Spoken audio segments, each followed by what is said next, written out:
राधे राधे।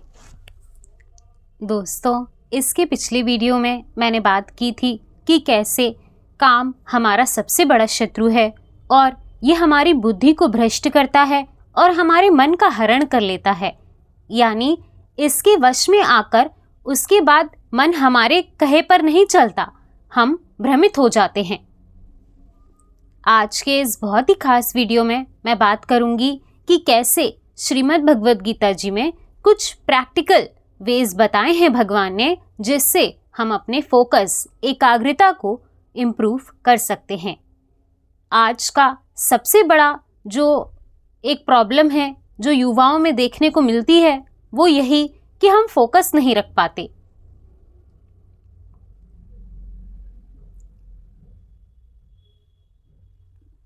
जो 3 चीजें सबसे जरूरी मैंने सीखी वो मैं आपको बताती हूँ। पहली तो यही चीज कि काम हमारा सबसे बड़ा शत्रु है और इसी के चिंतन में हम भले ही क्रिया ना कर रहे हों, पर चिंतन मात्र ही हमारी बुद्धि को भ्रमित कर देता है, कुंद कर देता है। एक अलग काल्पनिक दुनिया की हम रचना कर लें और उसमें विचरण करें, उसके बाद हम इस वास्तविक दुनिया में रहने लायक नहीं रह जाते। इसीलिए ऐसी किसी घटिया काल्पनिक दुनिया की रचना करिए ही मत। जब भी आपका मन अपनी इस तरह की दुनिया में जाए तब ज़रूर उसे समझाइए कि भाई ये सब झूठ होता है। जब यहाँ जो दिख रहा है वो झूठ है तो तुम अपने मन में जो सोच रहे हो वो सच कैसे हो सकता है।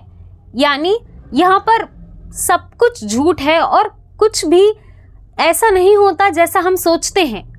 इसीलिए किसी भी तरह की रोमानी ख्वाब देखना या अपनी एक खूबसूरत दुनिया बसाना एक परम मूर्खता होगी और ये हमारा लक्ष्य है भी नहीं। इसीलिए ऐसा कुछ मत करो। ऐसी बातें आपको 1000 बार अपने मन को समझानी पड़ेंगी। जब आप वास्तव में इस चीज़ को मानोगे कि ये सब काल्पनिक दुनिया झूठ है, तभी आपका मन इस तरह की ख्वाब रचने से बचेगा। और जब कुछ ऐसा आए भी आपके मन में, तब आप ज्ञान के माध्यम से ही उस विचार को अलग कर सकते हो। जब तक आपको खुद इस बात पे पूरा यकीन नहीं होता कि ये सब झूठ है, ऐसा नहीं होता और इसमें कोई सुख नहीं है, तब तक आपका मन बार बार वहीं जाने की सोचेगा। पहला तो ये कि काम कैसे हमारी बुद्धि को भ्रमित करता है, मन को भ्रष्ट करता है, हमारी सोच को कुंद करता है और इस तरह हमारी एकाग्रता को भटकाता है।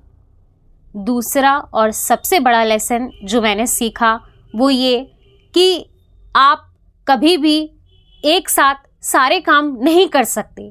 जैसा मुझे याद है, बचपन से ही हमारे जो माता पिता और रिश्तेदार होते थे, चूँकि उन्हें भी ये सब मालूम नहीं होता था, इसीलिए वो एक बच्चे को दूसरे से कंपेयर करते थे। ऐसा कैसे हो सकता है कि किसी एक बच्चे में सारे ही गुण आ जाए? पूरे गुण तो केवल भगवान में ही हैं, वो किसी व्यक्ति में कैसे आ सकते हैं? इसीलिए मैं अपनी ही व्यक्तिगत बात बताऊं तो मैं खुद ही यही मूर्खता करती थी कि जो चीज़ें मेरे में नहीं हैं मैं उनको देखती थी, दूसरे में मुझे केवल वही चीज़ दिखाई देती थी जो मुझ में नहीं है और सामने वाले को मेरे अंदर वो चीज़ दिखती थी जो उसमें नहीं है। तो मैं सोचती थी कि नहीं, ये ज़्यादा ज़रूरी चीज़ है जो आपके पास है। एक उदाहरण के लिए समझिए कि मेरे कॉलेज में एक लड़की थी, उसकी हाइट बहुत अच्छी थी। मैं सोचती थी कि यार क्या हाइट है इसकी, ऐसी हाइट मुझे चाहिए। और वो मुझे देख के सोचती थी कि यार इसकी इंग्लिश बहुत अच्छी है, ऐसी इंग्लिश और कम्युनिकेशन स्किल्स मुझे चाहिए। तो मैं सोचती थी कि नहीं, इंग्लिश और कम्युनिकेशन तो बाद में भी आ जाएगा, पर हाइट एक बार अच्छी हो जाए तो पर्सनैलिटी अच्छी दिखने लगती है। यानी हम दोनों ही अपने तर्क वितर्क में फंसे हुए थे कि मुझे उसकी चीज़ ज़्यादा इम्पॉर्टेंट लग रही है, उसको मेरी चीज़ ज़्यादा इम्पॉर्टेंट लग रही है। परंतु वास्तविक बात यह है कि इन दोनों में से दोनों ही चीज़ें अपने आप ज़रूरी हैं।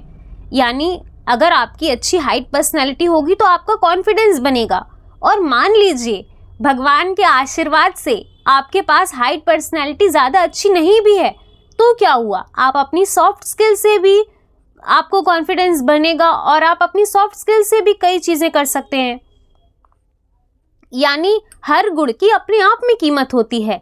जैसे बंदर अच्छा उछल लेता है, मछली अच्छी तैर लेती है, पक्षी अच्छा उड़ लेता है। सबके अपने अपने गुण हैं और सभी ज़रूरी हैं। परंतु वहीं अगर बंदर मछली को देख के सोचे कि ये तो बड़ा बढ़िया अच्छा तैर लेती है, मछली पक्षी को देख के सोचे कि मुझे भी उड़ना है, इस तरह से वो अपने गुणों के विपरीत काम करेंगे तो जाहिर फंसेंगे, क्योंकि उन्हें जो स्वाभाविक गुण दिया गया है वो उनके उपयोग का है, इसीलिए तो वो उसके पास है। ये बात समझना बहुत ज़्यादा ज़रूरी है। मैंने बहुत देरी से ये बात समझी कि हमारे पास जो स्वाभाविक गुण हैं वही हमारे लिए सर्वश्रेष्ठ हैं। किसी दूसरे के गुण लेके आप कुछ नहीं कर लोगे। इस पर श्रीमद् भगवद गीता जी में एक बहुत सुंदर श्लोक है जो बहुत से लोग समझाते भी हैं। मेरी अपनी बुद्धि में यही समझ आया, जिसमें भगवान कहते हैं कि अपने धर्म पर चलो, दूसरे के धर्म, अपने धर्म में अगर तुम थोड़ा बहुत अपने धर्म को अच्छे से नहीं भी कर पाए या थोड़ा खराब तरीके से भी किया तो भी ठीक है, परंतु दूसरे के धर्म को देखना तो बहुत भयावह है।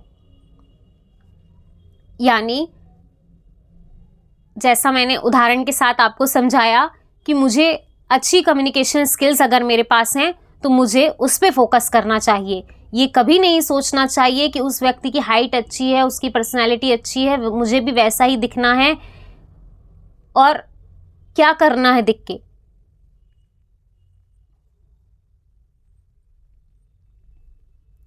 जो स्वाभाविक गुण हमें भगवान की तरफ से दिए गए हैं या हमारे अंदर हैं, उन्हीं को हमें तराशना चाहिए, उसी पर हमें चलना चाहिए और उसी को भगवान का प्रसाद समझ के ग्रहण करना चाहिए और कृतज्ञ रहना चाहिए। कभी भी ये नहीं देखना चाहिए कि दूसरा क्या कर रहा है। हो सकता है आपके कुछ दोस्त डांस में अच्छे हों, मुझे तो डांस बिल्कुल नहीं आता, कुछ फोटोग्राफी में अच्छे हों, वो भी मुझे बिल्कुल नहीं आती, परंतु जो चीज़ें शायद मुझे आती हों वो उनको नहीं आती होंगी। इसीलिए मुझे ये कभी नहीं देखना चाहिए कि बाकी लोग क्या कर रहे हैं। मुझे ये समझना चाहिए कि मेरी अपनी क्या स्थिति है, क्या चीज़ें मैं अच्छे से कर सकती हूँ। बस एक बार आप इस चीज़ को समझ गए, आपके जीवन के आधे कलेश समाप्त हो जाएंगे। ये मैं अपने निजी अनुभव से बता रही हूँ। अब मैं कभी ये नहीं सोचती, जब भी, वैसे तो कभी बहुत रेयर होता है कि मैं इंस्टाग्राम या फेसबुक चलाऊं और मान लीजिए किसी अपने दोस्त को कुछ नया काम करते हुए देखूं, तो मैं कभी ये नहीं सोचती कि मुझे भी यही करना है। मुझे बहुत अच्छी तरह से अपने मन से पता होता है कि ये काम मेरे लायक है ही नहीं, मैं कर ही नहीं सकती। जैसे एक और उदाहरण लीजिए, YouTube पे श्रीमद् भगवद गीता जी के वीडियोस ज़्यादा कोई नहीं देखता। ज़्यादातर लोग थोड़े टॉक्सिक तरीके के वीडियो देखना पसंद करते हैं, जो सामान्यतः थोड़े लाउड और व्यवहारिक दुनिया के होते हैं। इतनी ज्ञान की बातें कोई YouTube पे सुनना पसंद नहीं करेगा, ये बात मुझे भी पता है। परंतु मैं दूसरे यूट्यूबर को देखूं कि ये तो बढ़िया गाली गलौज करके बढ़िया व्यूज़ आ रहे हैं इनके और पैसे कमा रहे हैं, तो मैं भी वही काम करती हूँ। मैं कर ही नहीं सकती।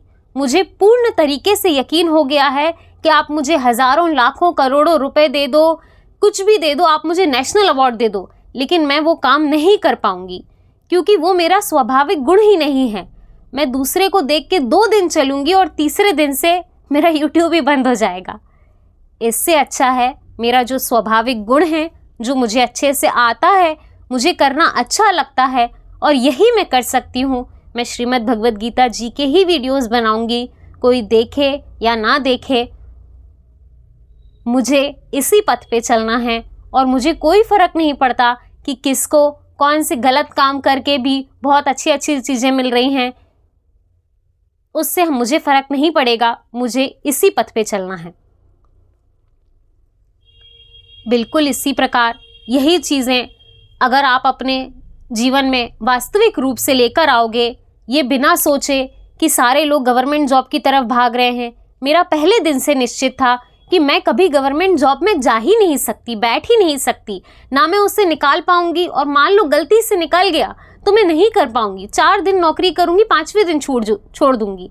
इससे अच्छा है कि वो सीट किसी की बर्बादी मत करो, पहले दिन से ही मत बैठो, चाहे घर से कितना ही प्रेशर आ जाए, कुछ हो जाए, पर मुझे मालूम था मैं नहीं कर पाऊंगी वो काम। बिल्कुल इसी प्रकार से अगर आपको सही चलना है तो पहले आप उन चीज़ों की लिस्ट बना लो जो आप काम नहीं कर पाओगे, तो बची कुची वो चीज़ें निकल आएंगी जो आप कर सकते हो। और किसी भी बाहरी व्यक्ति या बाहरी लोगों से इन्फ्लुएंस होकर अपने लाइफ के डिसीजंस मत लो। केवल आप और आपका मन ही जानता है कि आप कौन से काम कर सकते हो और कौन से नहीं कर सकते। और अगर आपको सच में सत मार्ग पे चलना है तो यहाँ तो कोई बिरला ही मिलेगा जो सही चल रहा है, बाकी सब तो लगे हुए हैं दुनिया के उसमें। तो ये बात आपको पहले समझनी होगी। दूसरा जो सबसे बड़ा पॉइंट मैंने समझा वो यही कि हमें अपने स्वाभाविक गुण पर चलना है, बाहर दूसरे को देखकर नहीं चलना है। हम अलग हैं, भगवान की हर रचना अलग है और हम भगवान की सबसे सुंदर रचना है। हम सबसे अलग हैं और इसीलिए हमें अलग चलना है, अपने हिसाब से चलना है, किसी और दूसरे को नहीं देखना। और जैसा मैंने कहा, पर धर्मो भयावह, यानी दूसरे का धर्म अपने धर्म से ज़्यादा खतरनाक होता है। इसीलिए भले ही धीरे चलो परंतु अपने पथ पर ही चलो। और इस तरह तीसरा और सबसे बड़ी चीज़ जो मैंने समझी और बहुत देरी से समझी वो यही कि जैसे मैं आपको एक उदाहरण बताती हूँ।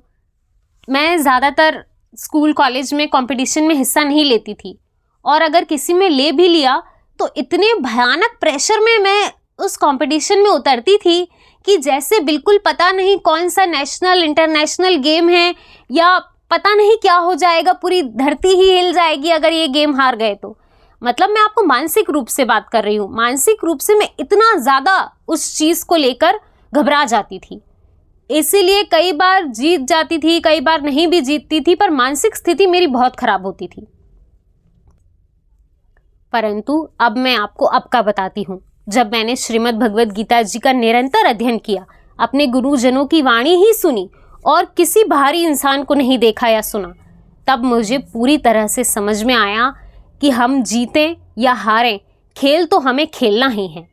यानी जैसे मैंने एक योगा कंपटीशन में पार्टिसिपेट किया था, उस समय मेरे मन में एक सेकंड के लिए भी ये ख्याल नहीं आया कि इसमें मैं जीतूंगी या हारूंगी, कौन लोग हैं। वहाँ योगा कंपटीशन में कई बड़ी बड़ी एकेडमी के लोग हिस्सा लेने आए थे और मैंने कहीं से सीखा नहीं था।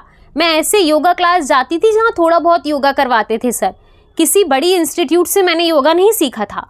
पर वहाँ पर जाकर 2 मिनट के लिए तो मैं घबरा ही गई थी कि मैंने ऐसे कंपटीशन में हिस्सा ले लिया, यहाँ बड़ी बड़ी एकेडमी और इंस्टीट्यूट वाले लोग आए हुए हैं और मैंने कहीं से सीखा ही नहीं है, मैं तो ऐसे ही देख देख के करती हूँ। पर तुरंत ही मेरे मन में जो दूसरा विचार आया वो यही था कि क्या फ़र्क पड़ता है, यहाँ पर कोई भी कंपटीशन में उतरे या आए, हारना है तो हार जाएंगे, जीतना है तो जीत जाएंगे, पर खेलना तो हमें है ही। मैंने अपने मन से पार्टिसिपेट किया, किसी के प्रभाव में नहीं, किसी के कहने पर नहीं, मेरा अपना मन था, मेरा अपना स्वाभाविक गुण था कि मुझे योगा कंपटीशन में पार्ट लेना है। इसीलिए मैं वहाँ पर गई।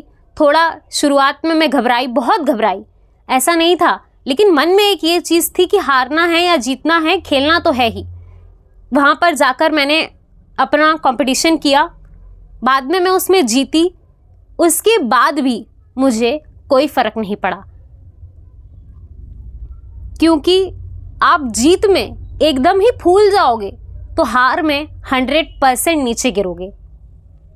हारने पर आपको ऐसा फील होगा जैसे पता नहीं दुनिया हिल गई हो, क्या हो गया हो, ब्रह्मांड की शक्तियाँ आ गई हो, मतलब बहुत नीचे फील होगा। आपको ये नहीं समझ में आएगा कि हार या जीत तो संयोग मात्र है, अब इतने लोग आए हैं, कोई ना कोई तो जीतेगा ही जीतेगा, उसमें से एक आप हो। तो अब मेरे साथ एक ऐसा हुआ था कि जो मेरे साथ वाले थे वो उतना अच्छा नहीं कर पाए, मैंने अच्छा कर लिया, तो ये एक संयोग मात्र है, ये कोई ऐसी बहुत बड़ी चीज नहीं हो गई कि इसको आपने अपने दिमाग पे हावी कर लिया। और मान लीजिए अगर आप हार जाते तो भी कोई ऐसा नहीं हो गया था कि बिल्कुल आप किसी लायक नहीं रह गए। ये बात मैंने समझी कि हारना या जीतना हमारा उससे कोई मतलब नहीं है, हमें खेलना है। मान लीजिए आज मैं किसी कंपटीशन में हिस्सा लेती हूँ, हार जाती हूँ तो भी अगले दिन मुझे आके योगा करना है, जीत जाती हूँ तो भी अगले दिन मुझे आके योगा करना है। दोनों ही परिस्थिति में कोई अंतर नहीं है, काम तो मुझे करना ही है। बिल्कुल यही एक दृढ़ सोच मेरी बन चुकी है और इससे मैंने अपने जो जीवन में बदलाव देखे उसके लिए मैं एक अलग वीडियो बनाऊंगी जिसमें मैं आपको और डिटेल में बताऊंगी कि ये एक सही सोच कितना अंतर ले आती है आपके पहले और अब के जीवन में। तो ये 3 चीज़ें थी जो मैंने आपको बताई। पहली तो ये कि काम भाव से बचिए और उससे घृणा कीजिए, जितना हो सके उस शत्रु को अपने ऊपर हावी मत होने दीजिए। दूसरा ये कि आपका जो स्वाभाविक गुण है जो भगवान ने आपको दिया है, आप उसी पे चलिए, किसी और को देखने की ज़रूरत नहीं है। हम सब अलग हैं, जैसे हमारे फिंगरप्रिंट अलग हैं ऐसे ही हम सब अलग हैं। भगवान ने किसी को भी एक जैसा नहीं बनाया। और तीसरा और सबसे बड़ा वो यही कि हम खेलें, कि हम हारें या जीतें, खेलना तो हमें है ही। इस पे भगवान ने कई श्लोकों में कई बार कहा है कि कर्म तो तुम्हें करना ही है। ऐसा कोई जीव मात्र हो ही नहीं सकता जो बिना कर्म के बैठा रहे। आपको ये शरीर मिला है, प्रकृति के गुण द्वारा प्रकृति द्वारा इस शरीर को कुछ गुण प्रदित हुए हैं, तो आपको कर्म तो करना ही पड़ेगा। बिना कर्म किए आप खाली तो बैठ ही नहीं सकते। इसीलिए ये मान के चलो कि हमें अपनी जिंदगी का खेल आखिरी दिन तक खेलना है। अब उसमें कई ऐसे पड़ाव आएंगे जब हम जीत रहे होंगे, कई ऐसे पड़ाव आएंगे जब हम हार रहे होंगे। तो ये बात हमेशा याद रखो कि ये परिवर्तन चलता ही रहेगा। आज दिन है तो कल रात्रि आएगी, रात्रि है तो फिर दिन आएगा। परिवर्तन होता ही रहेगा। एक समय पर एक कोई चीज़ टिक जाए ऐसा हो ही नहीं सकता। और अगर आप मान लो जीत ही रहे हो, जीतते ही जा रहे हो, तो ये बात हमेशा अपने दिमाग में रखो कि एक वो दिन भी आएगा जब आपको सब कुछ हारता हुआ दिखाई देगा। तब भी हमें संभल के रहना है, क्योंकि जैसे हमने जीत को महत्वता नहीं दी, ऐसे ही हार का हमारे जीवन में कोई महत्व नहीं होना चाहिए। तो ये कुछ बातें थी जो मैंने सिर्फ पढ़ी या सीखी नहीं, इन्हें अपने जीवन में वास्तविक रूप से उतार के जिया है, तब मैं ये अनुभव आपके साथ बता रही हूँ। आप भी धीरे धीरे प्रयास से इन चीज़ों को अपने जीवन में लेकर आइए। आप देखेंगे कि आपकी एकाग्रता इतनी ज़्यादा बढ़ जाएगी कि आपको कोई भी चीज़ अलग से बाहर से छोड़ने या पकड़ने की ज़रूरत नहीं है। अपने मन को सुधार लो। मन में जो विचार हैं, मन का जो चिंतन है, वो आपका सही हो गया तो बाहर की सारी चीज़ें वैसी की वैसी ही रहेंगी। तब भी आपकी एकाग्रता 100% इम्प्रूव होगी। इसी तरह भगवान की कृपा हम सब पे बनी रहे। राधे राधे।